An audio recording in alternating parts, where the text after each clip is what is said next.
welcome to some Sidisi, Wicked Witch of the West Coast. We're going to hit the east side of that LBC on that mission, trying to find Mr. Warren G. So, mount up, regulators. Hope you're excited for some some zombies today.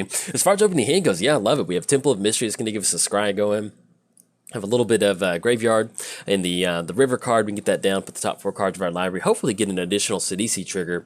And they're playing against Reyhan and Tymna, so we got some Azusa control more than likely. So hopefully we can kind of push past on this one.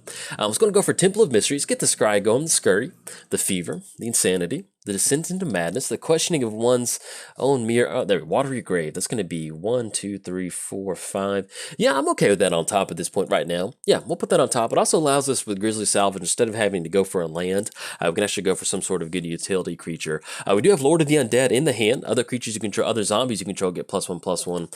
It's also going to allow us to kind of start returning some of our zombies from the graveyard back to our hand. So it should be a pretty good opening hand we've got so far. I was going to lead off with Watery Grave. We're going to have that come into play tapped. They didn't get a mana dork out there, so we don't have to worry about shocking that one in. And then anything else, we're going to go and pass turn our opponent. We're playing Sidisi, Brute Tyrant, Wicked Witch of the West Coast. Whenever Sidisi enters the battlefield or attacks, put the top 3 cards of your library into your graveyard. Then whenever one or more creature cards are put into your graveyard from your library, create a 2/2 black zombie creature token. And our opponent will end up going for an Explorer, drawing a card, and making an additional land drop if they want to go for that one. Playing against Reyhan and Tymna. Actually, let's go ahead and get our turn going, and then I'll kind of explain what we've got going on. Do we need to take care of mob right now? No, we're okay. We can hold off at this point right now. Let's go ahead and get down Bayou. Let's go ahead and go for Lord of the Undead. I think I like that. It's going to be Lord of the Undead. It's going to be 1, 2, double black, and then 1 colorless, and then anything else. We're going to go pass turn our opponent. Playing against Reyhan, last of the Obzon. Reyhan enters the battlefield with 3/+1 counters on it. Then whenever a creature you control dies or is put into the command zone, if it had 1 or more +1 counters on it, you may put that many +1 counters on target. Basically, you can kind of just save those counters to put on an additional creature. Playing against Time of the Weaver, lifelink at the beginning of your post-combat main phase, you may pay X life, where X is the number of opponents that were dealt combat damage this turn. If you do, draw X cards. So pretty much your standard Obzon good stuff deck, probably more than likely, which is always fun to play against. Always enjoy that. All right, so our opponent did get down Courser of Crufix. Do we want to end up going for a Doomblade on that one? It's going to get rid of that card advantage, them getting those land drops down. I think I like that. That's going to put us online for Grizzly Salvage and Doomblade on our opponent's turn. Then we can kind of follow it up. Actually, we may want to hold on to Grizzly Salvage for Sidisi. Yeah, let's do that. I want to make sure that they're not making the land drops that they need to make. So let's go and get down Lana War Waste. Yeah, we're going to do that. We're going to go for Doomblade on our opponent. If we want to go for Grizzly Salvage, we can. But more than likely, we're going to lead up for Sidisi. And then anything else, we're going to pass turn our opponent. Now, we did absolutely draw into Tunnel Vision, which is a really fun card for the deck. So with Tunnel Vision, you get to name a card, and we're going to reveal cards until we hit that card. So something that we can definitely do off Tunnel Vision is name something like Dread Return, and hopefully that's going to allow us to end up with a bunch of cards into our graveyard, maybe something like Wonder that's going to give all of our zombies flying, and then we can sacrifice a few of those zombies to kind of get a nice Crater Hoof trigger onto the battlefield and show our opponent how awesome zombies can be sometimes. So that's probably what we're going to end up going for off of that Tunnel Vision, and we also do have the mana to kind of support it though, but more likely we're going to get down Sidisi next turn. We need to get those zombies going. Opponent's going to swing it for 1. It's going to knock us down to 29. Okay. And they will get that card draw and get down Caves. Opponent will end up going for 3 visits too. And also, if you see the art in the bottom left corner over here, this is Run the Jewels. Love them. Really good band. I started listening to them and I saw their zombie album like that. And I was like, man, that would go perfect. Since I do the Sidisi West Coast intro, I was like, that would go perfect in there. And so, yeah, there we are. If you're wondering what that's from, it's from Run the Jewels. I highly suggest checking them out. Wonderful, wonderful music on that. All right, let's go and tap out for Soul Tie colors. It's going to be green, black, and then blue. That's also going to allow us to get down Palace, which is going to come into the battlefield tap. See if we keep our fingers crossed. Unfortunately, we do not hit a zombie off that one. I was going to get an Opulent Palace, and then anything else, we're going to pass the turn to our opponent. Now, we do have a couple more options to kind of get this going. We do have Grizzly Salvage, so hopefully we can kind of get that going, get a zombie onto the battlefield. Like I mentioned earlier, where this deck really shines is once we kind of have that graveyard really flowing. You know, some sort of dredge card, something like Life from the Loam. It's going to allow you to kind of keep that graveyard just constantly churning itself, and then once it kind of keeps getting to that spot, like I mentioned, we get into stuff like Wonder, where as long as we control an island, which we do have Watery Grave on the battlefield, it's going to give all of our creatures flying. We finally hit that. Let's say we get enough zombies on the battlefield, we have that Dread Return in our graveyard, we can kind of bring out whatever big creature we need to go for, which definitely Crater Hoof is one of the fun things. Zombies love Crater Hoof, believe it or not. It's one of his favorite animals, so one of Crater Who's favorite things is zombies because they end up with a lot of fun off that one. Our opponent's going to be swinging for a 5-5, putting us down to 24. Our opponent did take care of Sidisi with Hero's Downfall, but it's not the end of the world because, to be honest, like I mentioned earlier, we need to get our graveyard going. So recasting Sidisi is going to get 3 more cards into our graveyard, and then hopefully this turn we'll be a little bit luckier getting that down. See what we draw into. Draw into, ooh, there we go, Golgari Thug. Okay, let's go to get down Swamp. Yeah, let's do this. Let's go for Sidisi, because next time we can get down Golgari Thug. I like that. So let's go and tap out for Sultai Colors. We're going to have that enter the battlefield trigger. Look at the top 3 cards of your library. Put them into the graveyard. Oh, there. Oh, beautiful. Hit Life from the Loam. Oh, that is nice. Okay, get that zombie on the battlefield. Then anything else, we're going to go and pass turn to our opponent. Now, they do have 4 cards in the hand. Their Scut Mob is sitting at a 5-5. And so, thankfully, with this Life from the Loam, it's going to put us in a spot where we can kind of start dredging our graveyard and then kind of get going from there. So, basically, we're just going to keep going for that one. We could get in a spot where we get down Golgari Thug if they do want to swing in, kind of go for a chump block or something like that one. The good thing about Golgari Thug is whenever it dies, we get to put target creature card from our graveyard on top of our library. We're only looking at Satyr right now, which is not the worst thing to do with Golgari Thug, but it really helps you late game. Our opponent's going to go for Den Protector. Return target card from your graveyard to your hand. They're going to go for Hero's Downfall. Okay. It's going to hopefully put us in a spot where we have to recast Sidisi off this one. But with us having Life from the Loam, it's going to allow us to kind of start making some land drops. And if we're staring down an 8-8 or a 9-9 with no trample, that's we can kind of get out from underneath that one. I was going to send Sidisi back to the command zone. But yeah, getting something like Satyr off Golgari Thug, getting that extra, card advantage, getting those 4 cards in your library, hopefully turning that into a zombie. It's not too bad. Let's go and chump block with the zombie token. All right, let's see what we draw into. Let's go and dredge Life from the Loam. Let's go and go for, we can't get down Sidisi, so we need to start making some of our land drops. Let's go and go for Drowned Catacombs, Temple of Malady. And we'll go grab Polluted Delta. That way if we do get into something like Hedron Crab. Let's go and tap out green and then 1 black. All right, let's go and get down Temple of Malady, get the scry going. That's going to be Forbidden Alchemy. Do we want that card on top of our library? Because what we can do is we can actually get down Golgari Thug to be a chump blocker on Mob, and that'll allow us to put Satyr on top of our library. Yeah, we'll go and do that. Let's go and put Forbidden Alchemy on top of our library. Let's go and get down Golgari Thug. That's going to be black, and then Lana War Waste. And then anything else, let's go and pass turn our opponent. So we end up chump blocking with Golgari Thug, which, oh man, all right, here we go. All right, we're going to get into it. So this is a zombie right here. That looks like a zombie. And it's always bothered me that Golgari Thug is considered a human warrior. I understand why they maybe didn't classify it as a zombie, but I don't know. It looks like a zombie to me. Anyway, I'm just going to get that one out there. It's always bothered me that he should be a zombie because it works so perfectly with stuff like Lord of the Undead and different things like that one. But it's not. It's a human warrior. So if you're sitting at home with your scorecard, you can definitely mark Golgari as a human warrior, not a zombie. So our opponent's going to tap out for Reyhan. It's going to be 3-3, and they're going to go for Ridge Scale Tusker. Enters the battlefield, put a +1 counter on each other creature you control. Now, our opponent does have a pretty good board state developed, so something like a board wipe would definitely kind of help us out, reset the board. Let's go and Golgari Thug block on Mob. And that'll put Golgari Thug into the graveyard.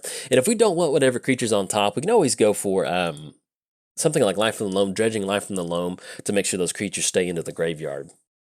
Okay, let's go and dredge Life. Yeah, I think I like going for Life from the Loam on this one. Get a little bit better look at what's... Ooh, Dread Return. Okay. So let's see how much Sidisi is. Sidisi is going to be 8 total mana. It's going to be 1, 2, 3, 4, 5, 6, 7. Let's go and get down Drowned Catacomb. Let's go and tap out for Sidisi. Alright, get down Sidisi. You're going to put the top 3 cards of our library. Fingers crossed. Really bad that we hit... Oh, they hit Stinkweed Imp. That's awesome. Alright, get that zombie going, and then anything else, we're going to go and pass turn our opponent. Now, we did hit Dread Return in the graveyard, so it actually makes this tunnel vision a lot better. So we can tunnel vision for something like Crater Hoof. The only downside at this point right now is we don't really have that good of a board state developed to support just like an automatic win with Crater Hoof. So if we can kind of survive a few more turns, maybe kind of keep chump blocking on this mob. If we end up doing that one, we're looking at about 9 coming across. We still have a pretty good chunk of creatures from our opponents coming across. So, but if they're only going to be swinging with about 7, well, actually, no, they got the whole crew swinging across on this one. Okay, let's go. Zombie on the Mob. That's going to be 9.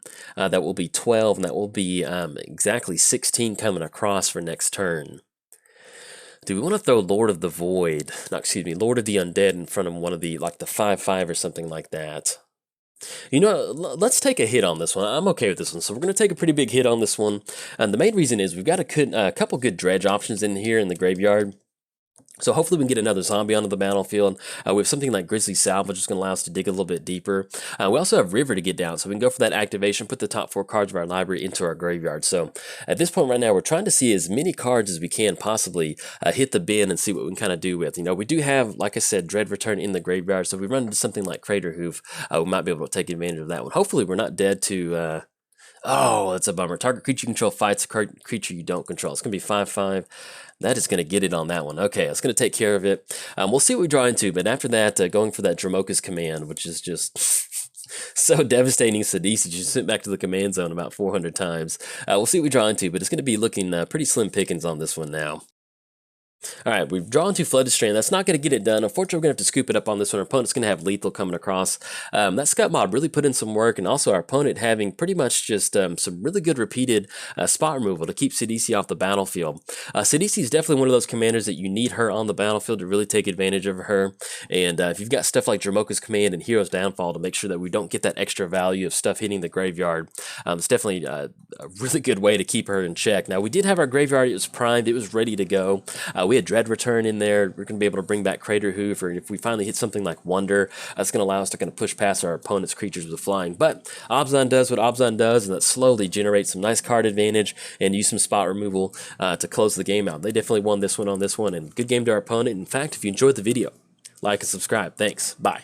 Welcome to some Sidisi, Wicked Witch of the West Coast. We're going to hit the east side of that LBC on that mission, trying to find Mr. Warren G. So, if you have Regulator, mount up Regulators. As far as opening hand goes, didn't like it. The second opening hand, yeah, we can make this work. I think this will work. Hopefully hit that 4th land drop to get down Sidisi, but we've got some good zombie lords in the hand. Lord of the Accursed, and then Zombie Master giving our creature Swamp Walk, which is not really going to work out against a mono green deck, but hopefully if we draw into something like, Grapple the Pass, yeah, we'll put that on top. I like that. Hopefully drawn to something like Urborg. That'll give us hopefully a late game advantage to kind of take care of that one. And we also do have Balthor. Nice good utility zombie. Return all black and red creature cards from the graveyard to the battlefield, which if you're keeping score at home, our Azusa is mono green. So we'll be able to take a one-sided graveyard recursion off of that one. It's going to get down Marsh Flats, and then anything else we're going to go past turn our opponent. We were playing Sidisi, Wicked Witch of the West Coast. Whenever Sidisi enters the battlefield or attacks, put the top 3 cards of your library into your graveyard, and then whenever one or more creature cards are put in your graveyard, put a 2/2, create a 2/2 black zombie creature token. Let's go and crack Marsh Flats. We'll go and grab probably a black-blue source off of that one. Ooh, well, Pernis got Urborg to make it a little bit easier for us to go for that Zombie Master. I like it. Let's go and get down Watery Grave. Not going to pay 2 live, and then we'll kick it back over to us. Now, we do have Grapple in the past. We'll see what we can go for off of this. Ooh, excuse me, Life from the Loam. Never mind. We do have we know exactly what we're going to go for. Let's go and shock in Breeding Pool. Not going to pay 2 live. Let's go and bring back Marsh Flats, and then anything else. Bring that back to the hand, and we're going to go and pass turn our opponent. We're playing Azusa, Lost But Seeking. You play 2 additional lands on each of your turns, and then hopefully we don't lose to Eldrazi. That's for some reason we've seen a huge uptick in Azusa, but you know, Brainstorm, that's too powerful for a 1 versus 1 commander when we have stuff like Azusa. So, a little bit, I don't know, I feel like Brainstorm is really not there. We're looking, look, it's turn 3, and look at this. Brainstorm that bad? I don't think so. All right, let's go and dredge Life from the Loam.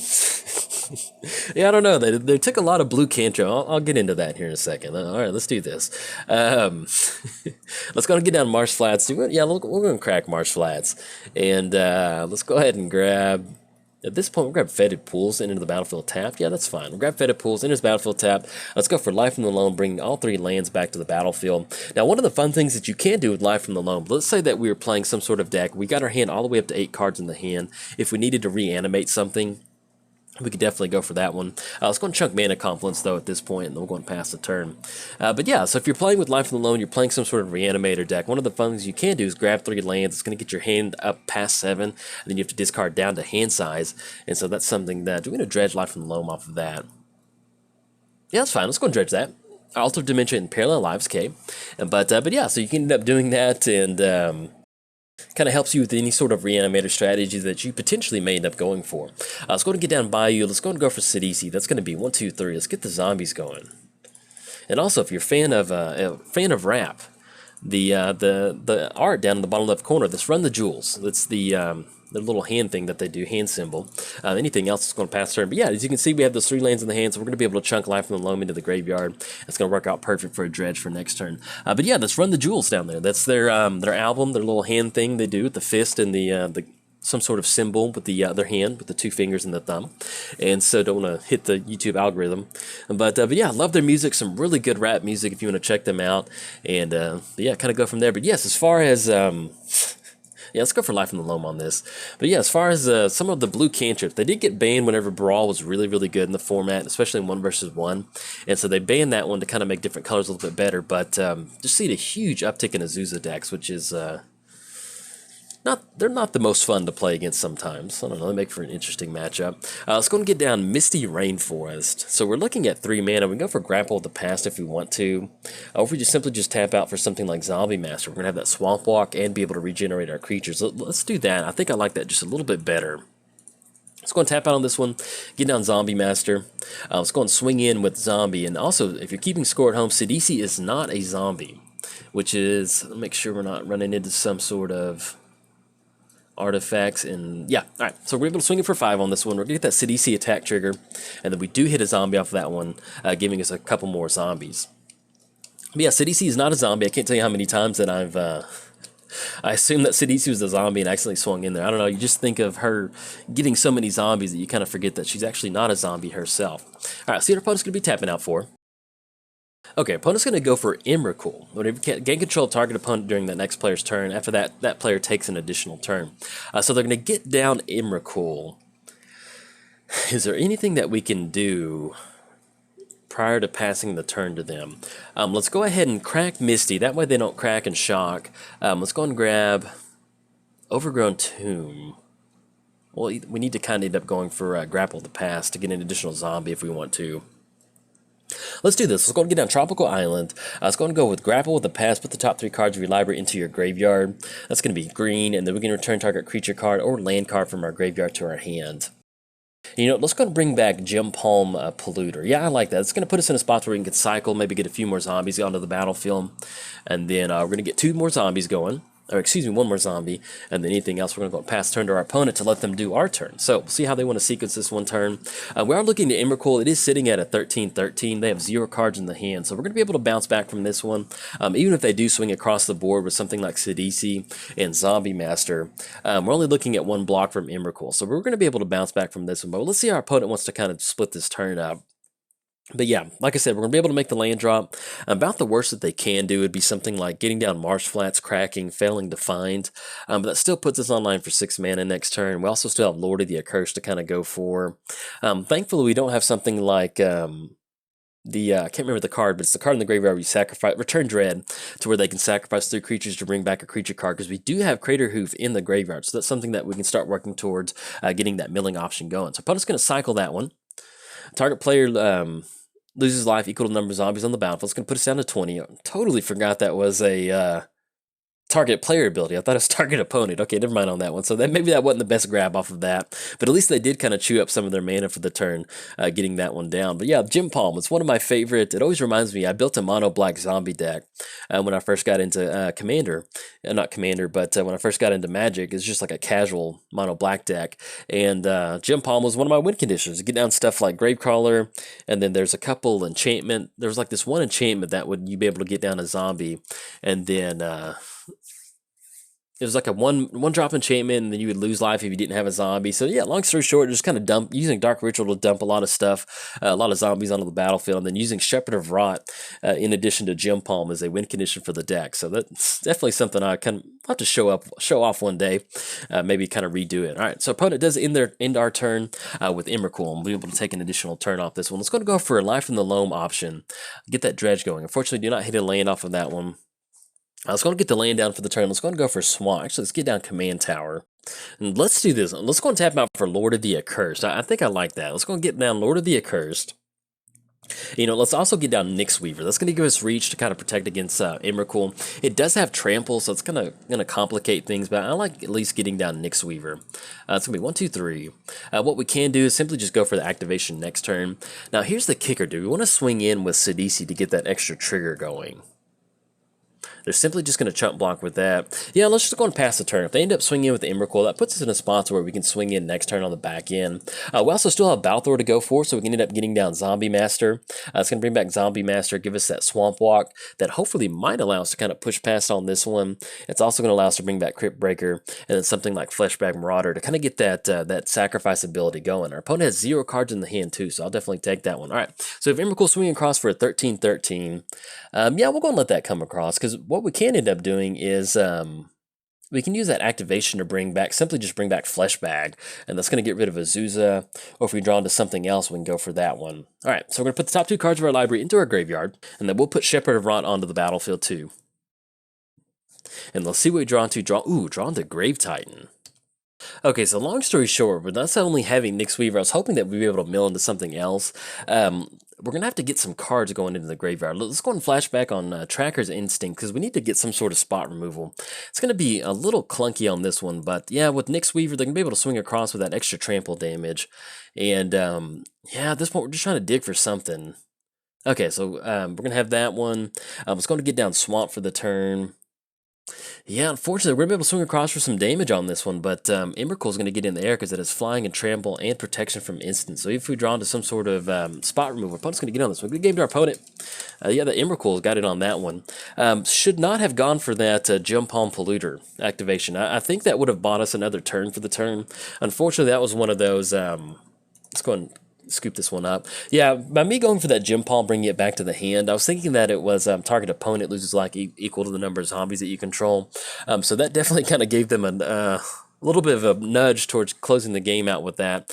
We could still kind of chump block with Nyx Weaver, but we're still in the same spot to where they're going to be able to come across with that trample damage, and with protection from instant, it almost just kind of puts us on some sort of board wipe to kind of close it out from there. So unfortunately, the opponent's going to get on this one. Emrakul is going to take control of our mind and close the game out. If you enjoyed the video, like and subscribe. Thanks. Bye.